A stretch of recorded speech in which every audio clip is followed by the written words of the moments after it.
Revenge of the Black Cloak Society, a King's Quest-based fic. Interlude, family ties. King Alexander of the Green Isles was glad to see his father was all right. When the magic connection disappeared all that time ago, he was afraid the worst had happened. Now, seeing that his parents were alive, he felt better. Shamir, however, was exhausted from the process of teleporting them to Daventry. Alexander was sure this was because of the dark magic that was surrounding the country now. It was part of the reason he had brought Shamir's bottle with him. He looked at the djinn for a moment and said, "Shamir, do you wish to rest in your bottle?" Ever since he had defeated Abdul and became king of the Green Isles, he had given the djinn his own room. However, he wasn't sure if his father could offer the same thing. Before Shamir could answer, he heard his father, King Graham, announce, "Son, if your djinn is in need of a place to rest, I'm sure Crispin can set up a room for him, unless the djinn truly needs the bottle to rest." He watched as Shamir nodded. "The offer of a room is most gracious, your majesty. Your son did that after he freed me from Abdul's evil control. I thank you for the same consideration." He watched as Shamir nodded, and then headed towards a door with where the wizard was now standing at. When both were gone, he turned to his father again and asked the important question on his mind. "So, how did you defeat Dahlia again, father?" He watched as his father walked back to the throne next to his mother and sat down. "It was difficult, since I didn't dare chance repeating my first victory over her. This time, I had to literally confront her. Thankfully, the combination of the magic shield, as well as a spell to make it absorb and reflect magic, allowed me to defeat her." He was surprised when his mother spoke up at that moment. "It was a long battle for your father. She was very close to completing a spell that would affect all of Daventry. Luckily, when she was defeated, her spirit left, as well as the spirit of one of the townsfolk, a girl named Anne." Alexander gasped when he heard that. "You mean to say that Dahlia possessed a woman? That must have been a very dark magic spell. It must be of the same lines as the dark magic that is surrounding Daventry. It took Shamir a good deal of time to magically put a hole in it, so we could get through." He turned to face his father when his father spoke again. "Wasn't there another way? Maybe like Connor did, by traveling through the dimension of death? Maybe that would have worked easier." Alexander shook his head. "No, it wouldn't. I don't dare venture too far on the Isle of Death. And I managed to bring Casima's parents back. I got a feeling that next time I set foot on the Isle, I will die for real." He watched a slight look of shock pass over his parents' face. They must have forgotten that fact, and he was certain he had told them. However, he was sure his mother was wondering something. His thoughts were confirmed when she said, "Alexander, would I be able to ask for a soul to be restored? I hated that the young girl lost her life. Surely there must be a way to save her." He wasn't sure if his mother would like to hear what he would say, especially given the reason why she asked. Queen Valanice waited eagerly for her son's answer. She was seriously hoping there was a good answer for giving the spirit of Anne another chance. However, she felt her hopes almost shatter when her son said, "I hate to say it, mother, but the odds are not good. Samhain, who rules the Isle of the Dead, had dared me to make him cry. If I had not had the magic mirror, He wouldn't have cried, and I would have joined Cosima's parents in the afterlife. Valanice stood up from the throne and started to pace. After word had gotten to Anne's parents, they were devastated by the news. Deep down, Valanice would have loved to bring their daughter back to them. The way their daughter was just sacrificed by the dark magic of Dahlia, Shadrach, and the Black Cloak Society just to try to get revenge was wrong. It could have had it couldn't have been what fate had in store for the girl. Suddenly, Valanice remembered the fates. When she had gone in pursuit of Rosella in the land of Eldritch, she came across the Fates, three sisters who apparently controlled the fates of all mortals. They had helped her in her quest to find Rosella, and, in turn, helped save the kingdom of Eldritch. Maybe they could help her again, in hopefully restoring Anne to the world of the living. She turned to face her husband and son and smiled. I think I may have a solution to that dilemma then. When I went in pursuit of Rosella, I met the Fates themselves. Maybe they can help restore the young girl. I'm sure they did not intend for the girl to be used as a sacrifice. She almost jumped when Crispin spoke. She had been unaware that he had returned from setting a room for Alexander's gin. I do believe they would be unable to help. She turned to face the old wizard as he continued. Thanks to the dark magic used by wizards like Shadrach, they have effectively lengthened their lifespan numerous times, destroying the destinies that the fates have set up for many. She heard her husband speak the same question she was about to ask. Are you certain they cannot help?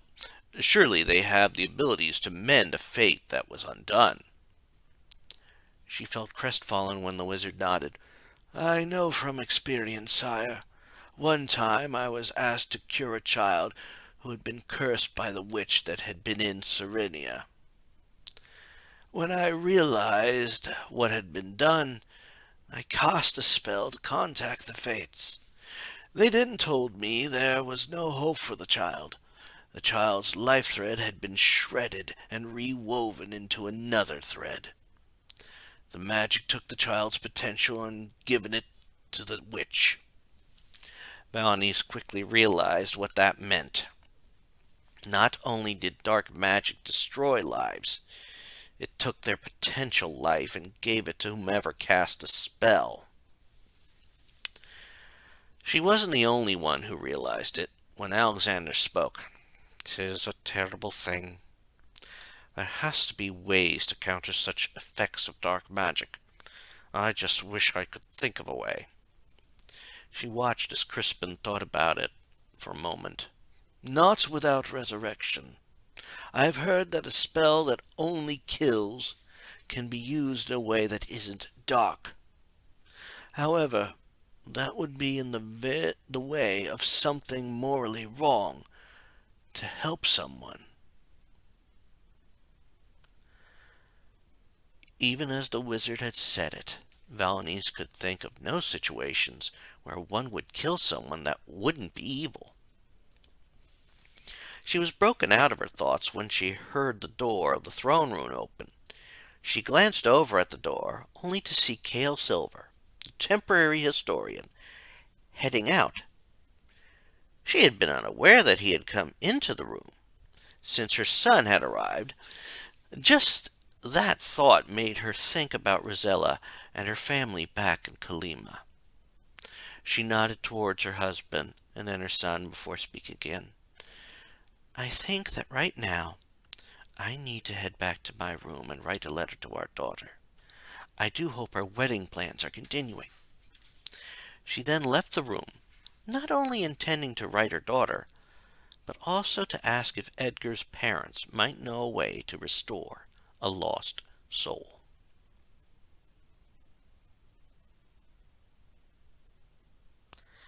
Hagatha entered her cave, carrying a new victim. At least once a month she used her magic to sneak into the town to nab a victim.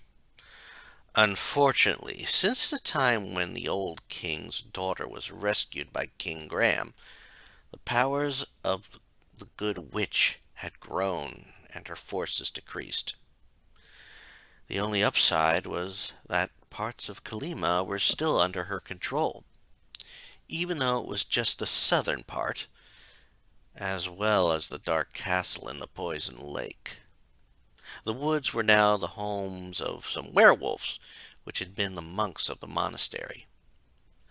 What further hindered her was the good witch. Even though the old one had passed away, the new one was more powerful. It took almost all her power just to be able to snatch a victim from the town to make her meals.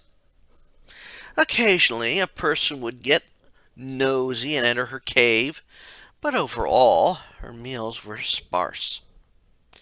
Had she not been resourceful and had a long life, she would not have been able to last so long.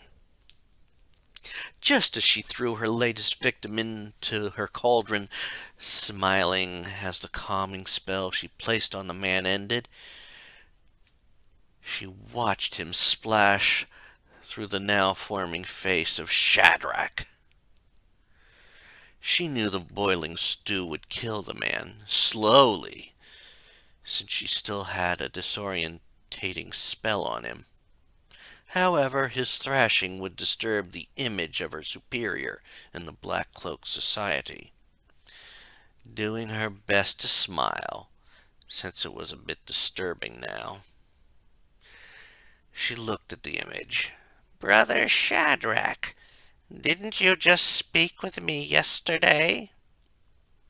She stifled a cackle as the victim's arm thrust out of the pot, right through Shadrach's eye. However, with the look on his face, she could tell he was upset. "Yes, I did, Hagatha. I had asked how soon the quartz tower would be ready. I need you to set things up now. Things have changed here. The son of Graham and Valanice arrived earlier than I initially expected. However, this can be handled. It will still take time for them to get there. However, I wanted to take time for them to find that Princess Yvette of Kalima is in the quartz tower." She was surprised by that. "Shadrach, if you truly want the quartz tower to do what it must do, wouldn't it be best for her disappearance to be undiscovered?" The last time the quartz tower served its purpose, the victim's family received a vision as their daughter was engulfed in the energies of the tower, which aged everything thousands of years in an instant. Again, her current victim's arm lunged out of the cauldron and through the image's nose. Of course, Shadrach seemed not to notice this. "I want King Graham and Queen Valanice to make their way to Kalima. I want them to watch their failure and then meet their fates. I'm sure you can come up with something fitting." Hagatha nodded in understanding and smiled. "I'm sure my minions can give them an appropriate fate. I shall begin when nightfall comes, brother." She watched him nod and saw his image disappear. This time, her victim's head managed to surface, apparently making a last gasp as he expired. Now, with the dead face of her victim looking out, she could truly enjoy her meal, as well as plan for the abduction of Princess Yvette.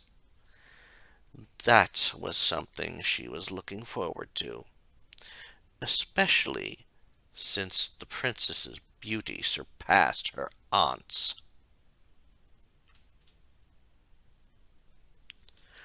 Princess Yvette of Kalima sat in her room. She was staring out of the window, wishing a bit to be elsewhere. Her father had been lecturing about how she should be married now, or at least engaged like her cousin Rosella. Like always, she tuned him out. She wasn't ready to get married. All of the men that had been suggested to her either didn't seem right, or she didn't have any feelings for. She had heard how her cousin had met the prince she was going to marry, and hoped to meet a man in the same way.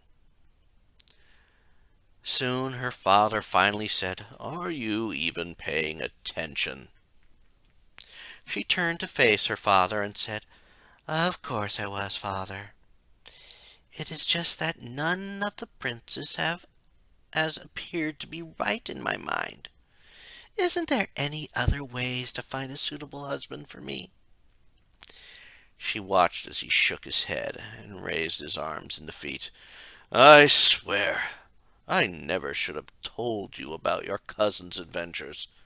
I sometimes wish your Aunt Valenice had not told me about them." She watched as he then went to the door and left, saying, "Let's think about it more in the morning." When the door closed, Yvette turned back to the window and sighed. There had to be more princes in the world, some even better than the ones she had so far met, or even heard of.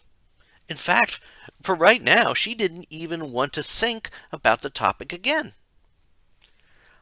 As night was beginning to fall, she saw the first star in the sky appear. Feeling a bit romantic, she looked up at the star, brushed back a lock of her red hair, and closed her eyes. With her eyes closed, she softly spoke, "Starlight, star bright, first star I see tonight. I wish that you could see fit to help bring about an end to my father's nagging." When she opened her eyes, she noticed that the starlight had disappeared.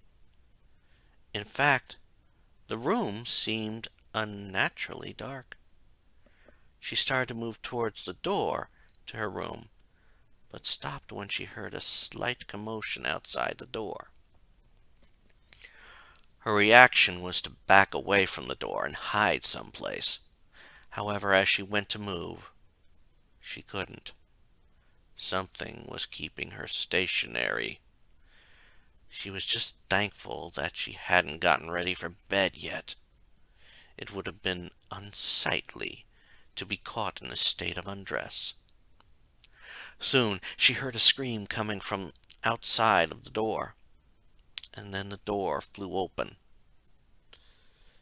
When she saw the hideous face when the figure came in, she knew exactly who it was. It was the ogress witch, Hagatha.